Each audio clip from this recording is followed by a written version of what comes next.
Haere mai, welcome Librans to your November 2015 Taroscope reading. Hi guys, thanks for joining us for this. We are going to be using the Rider-Waite deck as you see before you and the same layout as last month because everyone seemed to enjoy it. So that's 5 cards in all, and then at the end we will do a higher energy card reading as well. So let's see what's in store for you guys for November. And also I say to everyone, as we come towards the end of any given year, we start thinking about the energies of the year coming in, so 2016. And often you will get messages or thoughts in the cards or the readings that relate to that energy as well. So your first card is where you find yourself beginning the month of November. Your second card is what you expect out of life at the moment. Your third card is a surprise of some sort. Your fourth card is the overall energies or feelings of November, and your fifth card is where you are headed and how you walk into December feeling. You've got a nice bunch of cards here, guys. You've got the 2 cups, a sword and 2 wands. No major arcana cards. Kind of that makes a bit of sense. You've just sort of come out of in October in particular, or September rather, we had the big eclipses happening, and at that time around then in October was your birthday period as well, so you can understand perhaps you had a lot going on then and you're just ebbing things down a little bit. So as we start the first card, the 10 of Cups for the beginning of November. Beautiful card. You can see clearly by looking at it the harmony, the love, the happiness, all those positive vibrations emanating from this card.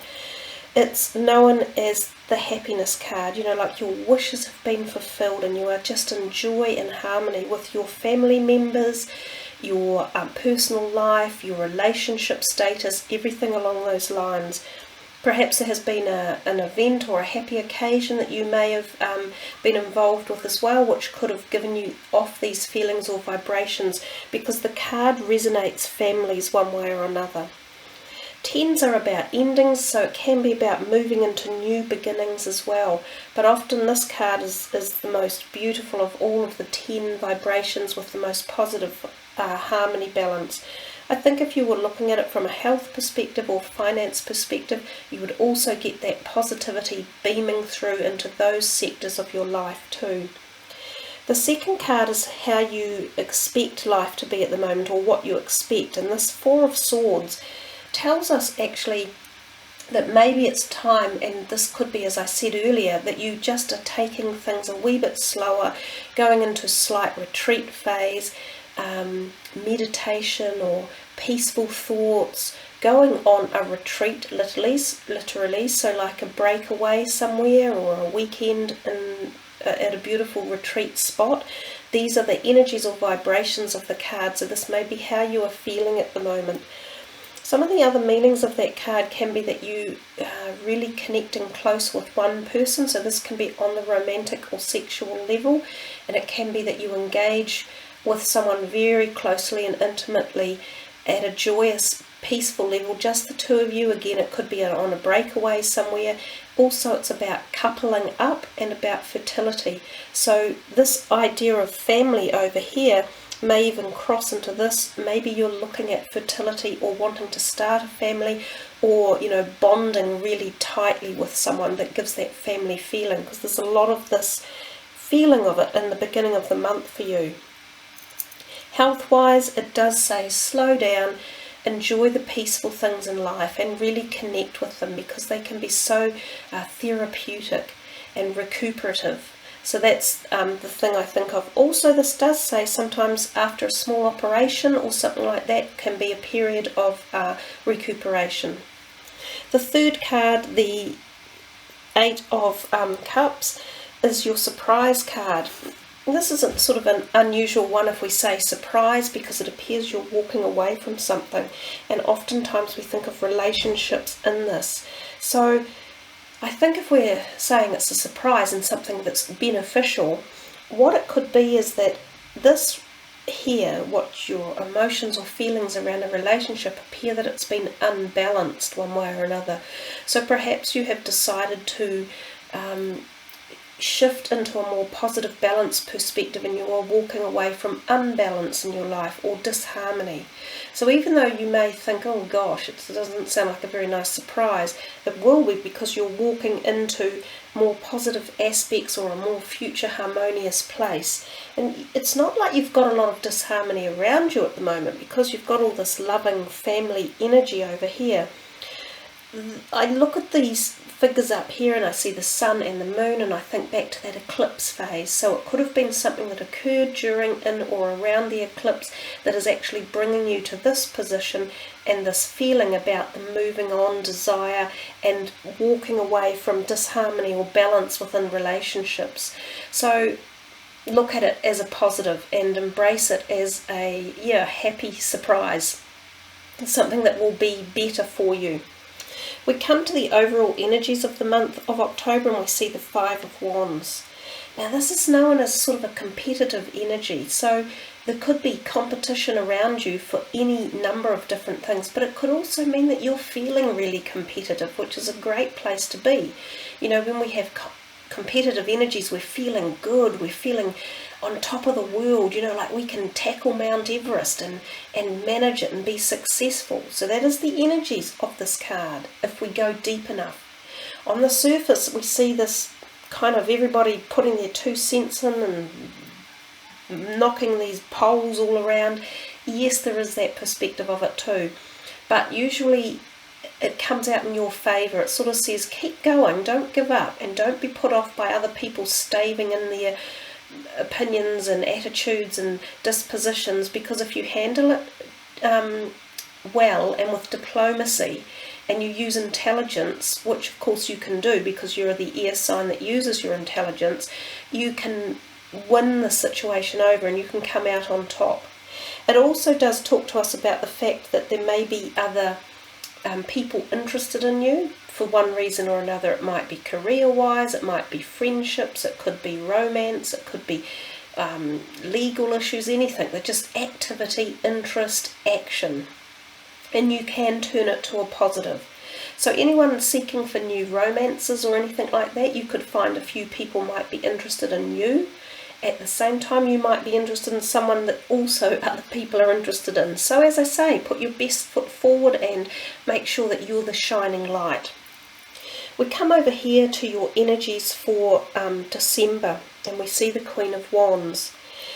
She's the fire sign type energy, and she is a person of, you know, innate spiritual wisdom, connection to the etheric in life, things that we can't necessarily see but that we understand at the soul level or the spiritual level, that philosophical world, if you like. So this could either be you emanating this feeling, coming to some sort of connection point or harmony within your own life and your 3 tiers of who you are, or it could be someone around you who embellishes a friendship with you, or is perhaps a new boss, or, you know, involved in your career one way or another. They can be very insightful and intuitive and helpful. So there may be some counselling involved with this person around. She may give you some insight into ways forward, or lessons to be learned, or inspirational thoughts, something along those lines. But basically you could say she's a positive energy, and certainly if this is yourself and how you're manifesting the energies as you move forward into December, again, it's a good place to be. It feels positive, fairly secure and self-confident indeed. And if you were thinking of it from a health perspective or money, it has all the same meanings. So guys, that's quite a nice reading for you. Love the first card, the 10 of Cups. Really, really nice. You can focus on that energy and harvest it all the way through to the end of your reading anyhow.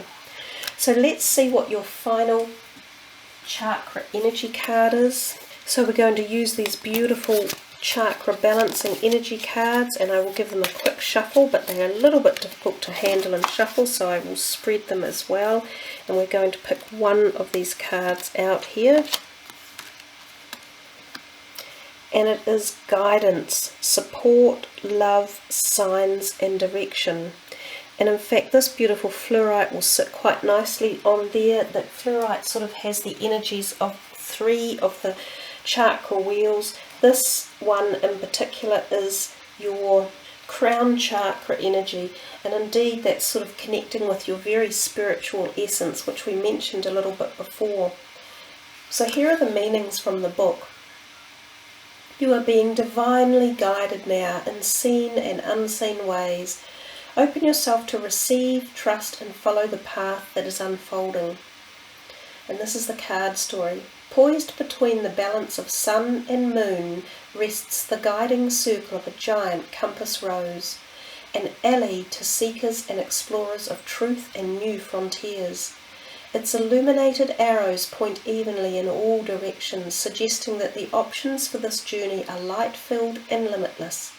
In its centre stands the tree of life, grounded in divinity, with roots of the Celtic knot sharing the gift of movement and flow. From the middle of the tree peers an open eye, calling us to recognise the gifts and guidance on our path with a willingness to trust and follow. And the card message is as follows. Sometimes it feels as though we are all alone, that we are struggling to find our way and no one is there to help. When we feel we are without guidance, it is usually because we are ignoring the wisdom, signs and support that are trying to reach us through the subtle realms of higher knowing. When we try to force things with blind determination or disregard the subtle messages that life gives us, this is like ignoring the directions of a compass on a journey, then wondering why we don't end up where we want to be. We are all guided and supported throughout our lives. There is a constant source of love from the forces of higher beings, angels and guides. We are part of the miracle and the workings of the universe. When we ask for help and guidance, the universe always responds, orchestrating all manner of moments and circumstance to help align our steps. Guidance may come with a subtle shift of light or wind direction, through symbols in a dream or the lyrics of a song, through the quiet voice in your meditative writing or the words of a passing conversation. In order to receive the messages that life's higher realms may have for us, we may need to raise our sense of awareness in the moment. Be still, present, and have faith that you are supported and guided always. It is time to open yourself to the guidance available to you now. If there is an area of life in which you feel you need support, be willing to ask and then receive in whatever form it comes. The more you acknowledge the energy of guidance, the more clearly you will recognise it, therefore making it easier to utilise it in your life, bringing feelings of empowerment and the ability to move into flow-filled action and new levels of synchronistic connection to life. Breathe deeply and give thanks. Know that you are being guided and supported now. And I think, Libra, that is a truly beautiful, profound message of support personally for you from your spirit guides in particular and any angelic helpers. And we have this beautiful celestite stone in the reading, which connects very well to the universal energies and high vibrations of your helpers and guides. So remember just to connect into and tap into the wisdom and the synchronistic events in your life, because they are truly pathways and beacons of light for you to uplift. Thank you all again for listening, watching, subbing. I love doing the readings, as you know. It's a treasure for me to be able to do them for you. So I wish you all the very best for November. Much guidance, and I shall see you for December's readings. Ka kite anoa, much aroha, namaste.